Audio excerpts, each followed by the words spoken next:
पंचायत सदस्यों की महीने में कम से कम एक बार बैठक होती है और इसे प्रमुख विकासात्मक नीति पर निर्णय लिए जाते हैं।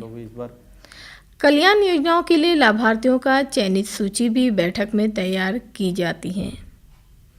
बिजू लोगों और कृषि, पशुपालन, समाज कल्याण, स्वास्थ्य और शिक्षा जैसे विभिन्न विभागों के बीच संपर्क जोड़ने में अहम भूमिका निभाते हैं। मेरे पंचायत में 14 वार्ड मेंबर हैं और 14 वार्ड मेंबर भी हम लोग एक परिवार जैसा पंचायत को चलाते हैं। जब भी कोई डिसीजन लेना है तो सबका राय लेता है और सहमति होने के बाद में हम वो स्टेप उठाते हैं। चाहे कोई एक्टिविटी नया करने का हो या कोई फंक्शन करना हो, तब सबका सारा वार्ड मेंबर का सलाह लेता है और हम मेरा बात को 100% हमारा जो वार्ड मेंबर है वो हमारे साथ सहयोग करता है। ये बहुत कम लोगों को इस तरह चांस मिलता है कि अपना वार्ड मेंबर का सबका 100% सहयोग मिले। ये बहुत लोगों को नसीब नहीं होता। ये हमारा एक परिवार जैसा हम उसको चलाता है। ये मेरे लिए भी, पंचायत के लिए भी बहुत बड़ा योगदान है।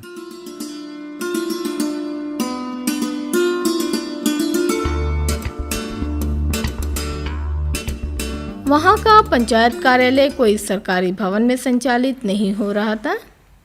उस कार्यालय को आसानी से विवाह सभागार के रूप में सामाजिक उत्सवों के लिए बदला जा सकता था।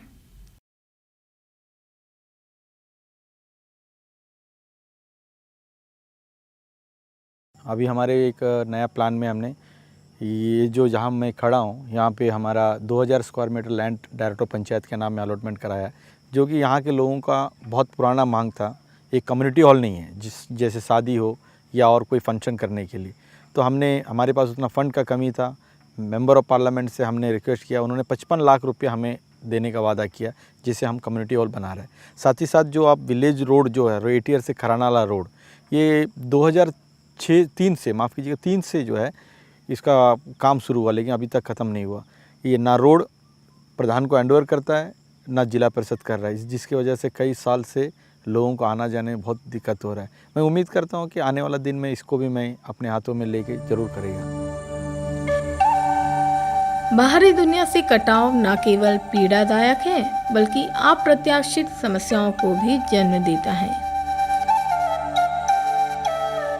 ये जो मैदान आप देख रहे हैं ये साउथ क्रीक के स्कूल का मैदान है और ये एक मैदान एक ऐतिहासिक मैदान भी है, क्योंकि यहाँ एक बस एक्सीडेंट हो गया था। उस समय एक यात्री का डेथ हो गया और कम से कम 8 से 10 जन बुरी तरह घायल था। सबको हॉस्पिटल में ले गया। इमरजेंसी में इनको पोलर शिफ्ट करना था। बाराटांग आइलैंड में एलिपेड है ही नहीं और इमरजेंसी में इसी ग्राउंड में हेलीकॉप्टर को उतारा और बहुत ही रिस्क था। वो उतरने को तैयार नहीं था हेली वाले, उसको लोकेशन बताना पड़ा। लास्ट में यहाँ में लाल कपड़ा बांध के हमने उसको डायरेक्शन दिया और यहाँ आके उतारा और 4 पेशेंट को यहाँ से लिफ्ट किया, जिससे उनका जान बचा। बाहर से आने वाले लोगों के लिए बाराटांग स्वर्गीय स्थल और सपनों का गंतव्य है। यहाँ पर प्रकृति की सुंदर छटा का दर्शन करने को मिलता है। बिजू को इस स्थान की संभावनाओं के बारे में मालूम है और उसे स्वयं के ब्रांड के तौर पर बनाना चाहते हैं। अंडमान निकोबार में जो भी टूरिस्ट हैं देश विदेश से, वो बाराटांग जब आते हैं तो उनका दिल जीत जाता है, लेकिन कुछ कारणवश यहाँ में टूरिज़्म का अभी भी डेवलप नहीं हुआ है। मैं ये कोशिश कर रहा हूँ कि पर्यटन का दृष्टि को आप बाराटांग को इतना डेवलप करें कि देश विदेश के लोग आगे इस द्वीप का सुंदरता का लुत्फ़ उठाएं। अब हम खड़े हैं पैराट आइलैंड में। बहुत सारे टूरिस्ट यहाँ आते हैं इस द्वीप को देखने के लिए। शायद दुनिया में ऐसा पहला जगह होगा जो कि और जहाँ में आपको देखने को नहीं मिलेगा। इसका खूबसूरती जो है अंडमान का 4 चांद लगा देता है। बाराटांग में लाइमस्टोन केव, मड वोल्केनो और पैरेट आइलैंड होने के बावजूद बिजू को पूरी उम्मीद है कि सुनामी के दौरान क्षतिग्रस्त सागर तट नए तरीके से तैयार हो जाएगा।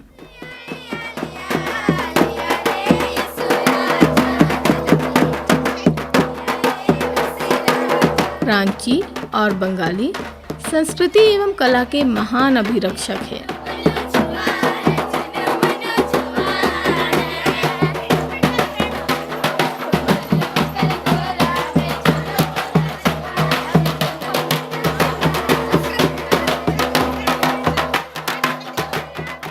रांची लोगों द्वारा तैयार किए जा रहे चटाइयों अनोखी हैं।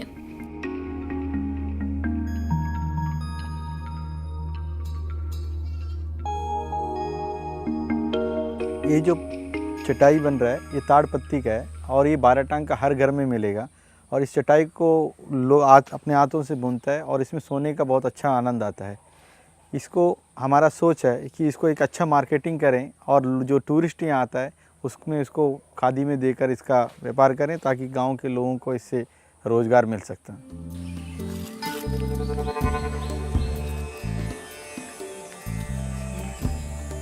रांची समुदाय के लोगों में उनकी अपनी खुद की विलक्षण वास्तुकला शैली है।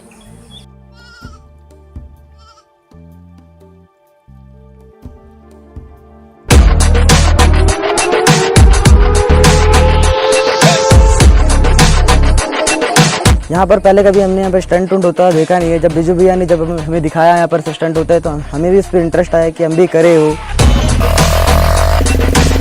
यहाँ में तो हम फर्स्ट आया था, ग्राउंड में तो कोई नहीं था। थोड़े दिन के बाद देखा बिजू भैया अपना स्टंट करता था सबका साथ, तो हमको भी इंटरेस्ट आया। पहले तो टीवी में पिक्चर में देखता था सब लोग स्टंट करता वाला, उसके बाद देखा तो हम तो अभी इस कैमरा में नहीं है क्योंकि हम तो जूनियर है, इस लोग सब लोग सीनियर, फर्स्टली इस लोग करता था। हमें भी बहुत मज़ा आया करने, हमें और सीखना है ये सब स्टंट। बिजू भैया जो हमें यहाँ सिखाएंगे, बच्चे स्टंट मैन है यहाँ के।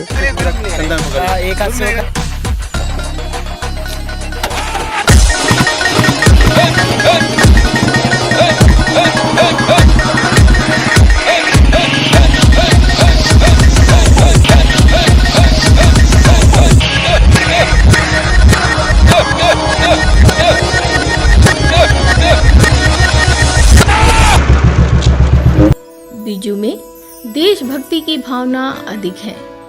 उसके पास कारगिल के शहीदों का विशेष एल्बम है। देश के लिए जुनून उसे लोगों के लिए काम करने को सतर्क करता है। अंडमान निकोबार में पंचायती राज संस्थान 1995 में इंट्रोडक्शन हुआ है और पंचायती राज संस्थान में काम करने के लिए बहुत कठिनाइयों का सामना होता है। तो इस जो क्षेत्र हैं 12 टन सुंदरगढ़ क्षेत्र हैं, ये क्षेत्र का विकास उतना नहीं हुआ है जितना होना चाहिए था। आज़ादी के बाद यहाँ जो भी विकास होना चाहिए था पंचायत के माध्यम से, वो विकास नहीं हो पाया। तो हमने अपने मित्र बिजू गुरदासन जी को इस इलाके के हम प्रधान के सीट दिए हैं पार्टी के तरफ से और उनको हम लोग बहुमत से इस क्षेत्र के ग्राम प्रधान के रूप में जिताया है। और हमने जनता को आश्वासन दिया है कि हम इस क्षेत्र में पानी, बिजली, सड़क जो इतने दिन से अधूरी है उस काम को हम लोग भरपूर करने की प्रयास करेंगे। और मैं अपने आश्वासन जो भी लोगों को दिया हूँ, मैं स्पेशली इस गांव के प्रधान तथा ग्राम पंचायत के मेंबर से इतना तो संतुष्ट हूँ कि जो काम अधूरा छोड़ के भारत सरकार ने करने की प्रयास की नहीं कर पाए हैं, मैं अभी इनके माध्यम से ग्राम पंचायत के प्रधान और मेंबर के माध्यम से वो काम करने का जो हम लोगों ने आश्वासन दिया था वो कर रहा है। स्पेशली मैं अब आज का इस दिन में बताना चाहूँगा कि यहाँ ज़्यादातर जो फॉरेस्ट रिजर्व है इस इलाके में काम करना बहुत कठिन है।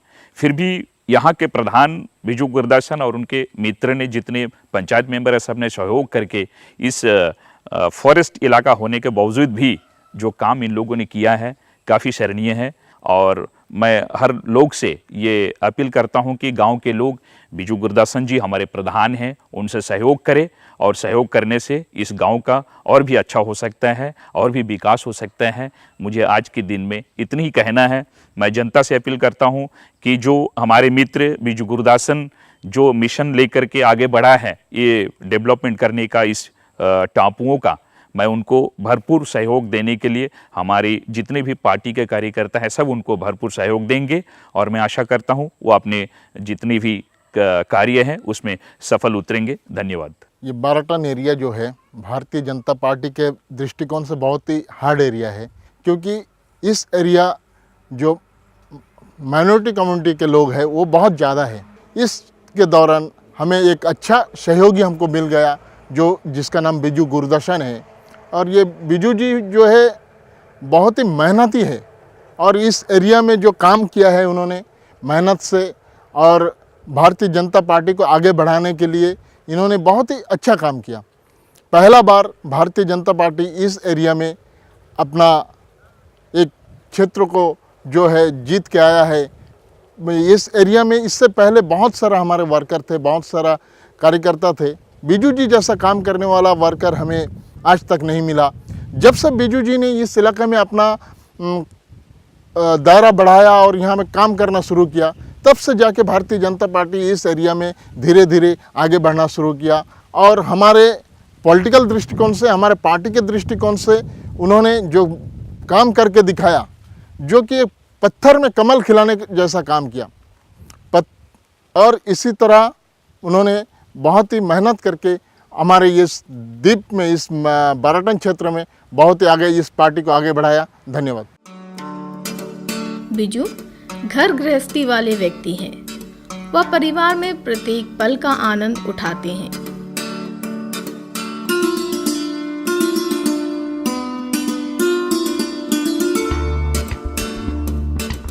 लोगों के लिए विकास कार्यों में डूबे रहने के बावजूद भी वह कुछ समय अपने परिवार के साथ बिताते हैं।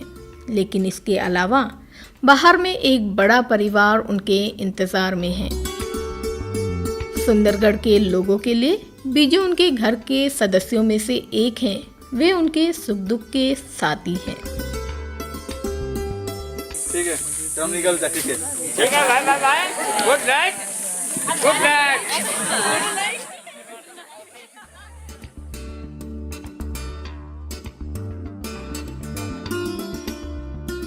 हमको बीजू सरदार बीबू वो टाइम प्रधान भी नहीं हुआ था बीजू।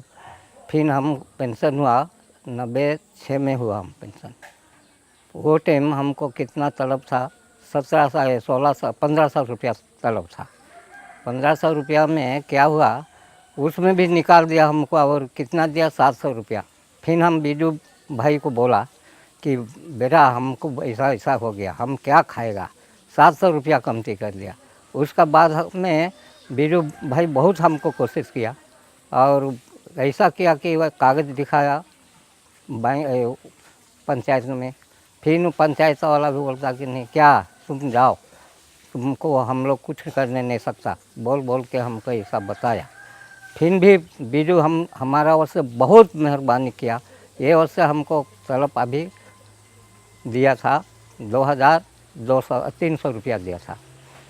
2300 के बाद में बहुत कोशिश करते करते अभी हमको 550 रुपया देता है तलब, 5500। ऐसा बीजू हमारा ऊपर में मेहरबानी किया है और हम बीजू को अपना बाप का जैसा मानता है।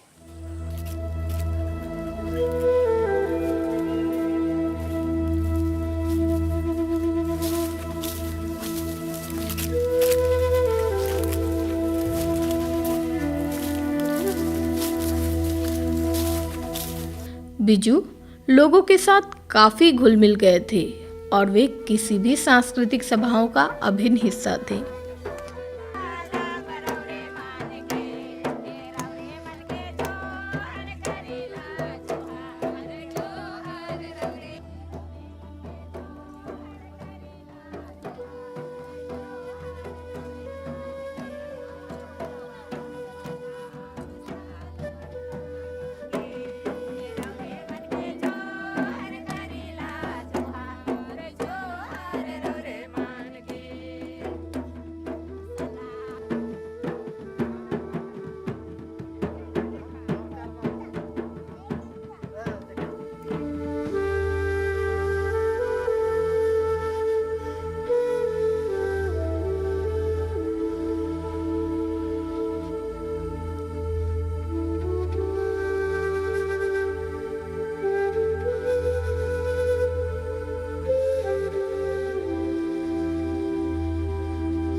वे रांची लोगों के साथ उनके गीत संगीत पर नृत्य करते हैं।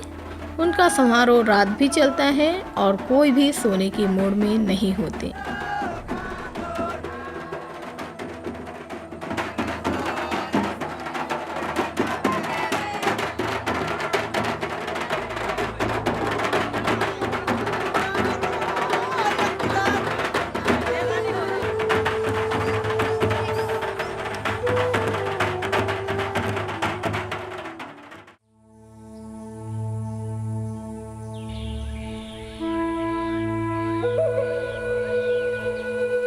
अगली सुबह बिजू रात के समारोह से थके बिना बंगाली धार्मिक उत्सव में शामिल होते हैं। पोंगल उत्सव में अच्छी फसल की पैदावार के लिए धरती माता की पूजा की जाती है। उनका मानना है कि भगवान मगरमच्छ का अवतार धारण करते हैं।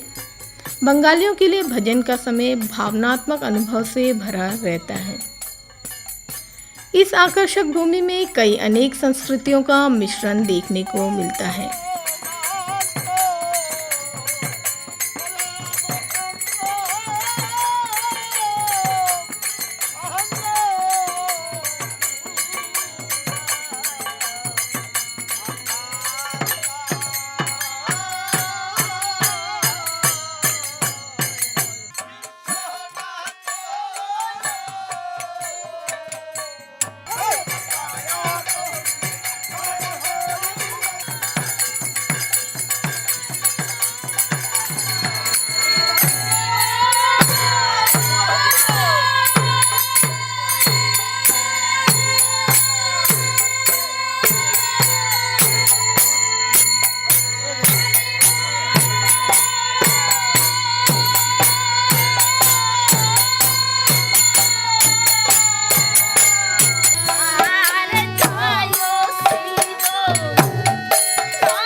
बिजू प्रत्येक दिन वह सवेरे बाइक में सवार होकर लोगों से मिलने जाता है।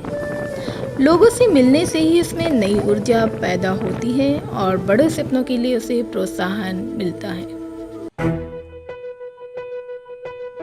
उसका सपना सोते समय देखा गया सपना नहीं है।